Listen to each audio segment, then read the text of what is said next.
Good news ito, siguradong marami ang matutuwa, especially fans ni Stanley Pringle dahil nakapirma na nga muli ito ng 2-year deal. So hindi na ito sa terra firma maglalaro, pero anong koponan nga ba sa PBA itong kanyang paglalaruan?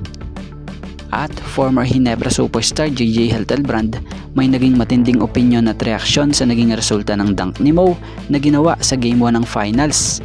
So yan ang ating mga tatalakayin. Matatandaan namang marami ang hindi makapaniwala sa naging hatol ng PBA committee sa Game 1 ng Finals kung saan nakuha ng TNT ang panalo kontra SMB. So marami nga ring mga analyst at mga PBA players ang nagbigay opinion dito. At isa na dito itong si former Barangay Ginebra superstar and PBA legend JJ Heltelbrand. 7 years in the league, ngayon niya nga lang nasaksihan ang ganitong sitwasyon. Kung mapapansin nyo masasabi mo na hindi talaga bias itong si JJ kung saan wala nga siyang pakialam kung tutuusin sa team ng TNT at SMB dahil purong Ginebra or solid Ginebra team ito. Talaga namang dun lang siya talaga nagulat sa nangyari dito sa dunk na ginawa ni Mo at naging hatol na kung sa ay puntos na binawi pa. Ang matindi pa niyan dun pa sa crucial. So batay nga sa pagkakaintindi natin sa kwentuhan nila JJ sa PBA Moto Club at netong si Mr. Rico and JJ. Speaking of JJ, credit po ang opinion niya nga lang dapat maging pantay ang lahat para magandang laban ang mapanood natin. So naniniwala si Mr. JJ na hindi talaga violation ang ginawang attempt na ito nitong si Mo Tautua. So para sa opinion natin agree tayo kay JJ. Dahil yung mga ganon nangyari na rin sa ibang mga liga. Especially nga din, nangyari na rin yan sa NBA noon.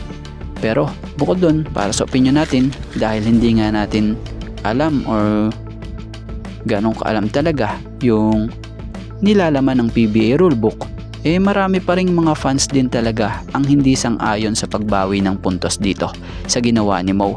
Lalo't dun pa nga nangyari sa kakonting segundo na lang ang natitira. At dito tayo sa patungkol kay Stanley Pringle. So kumpirmado nga na pumirma na ng 2-year free agent contract si Stanley Pringle para sa Rain or Shine na siyang kinumpirma nitong si Coach Xiang Yao. Bukod kay Coach Xiang Yao, nagpost na nga rin po or update sa social media ang Ross na sinasabi nilang credit po. Welcome to the bayan ng Ross family, Stanley Pringle. We're excited to announce that the former number 1 overall pick in 2014 and 4-time PBA champion is joining the Rain or Shine Elasto Painters after signing a 2-year deal as a free agent.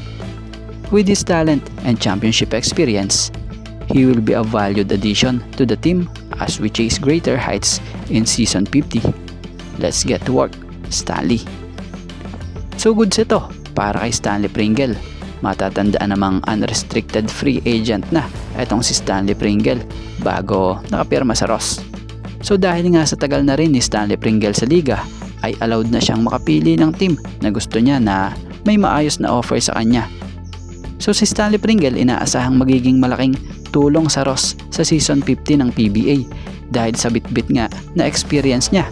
Bukod doon, andon pa din nga kay Stanley Pringle ang init talaga ng laro niya, na kung sa kasalukuyang conference nagtala nga ito ng disenteng mga stats like 13.18 points per game, 3.82 rebounds per game, and 2.82 assists per game. So maganda pa sa nangyayari kay Pringle, kahit na 38-year-old na nga ito, ay nakakuha pa nga rin ito ng 2-year contract sa PBA para sa team ng Ross. So kung tutuusin bibihira ang ganito sa edad niyang ito. Kaya maswerte pa rin talaga si Stanley Pringle. At syempre, maging ang Ross dahil mahusay pa rin naman magpahanggang ngayon ang isang Stanley Pringle.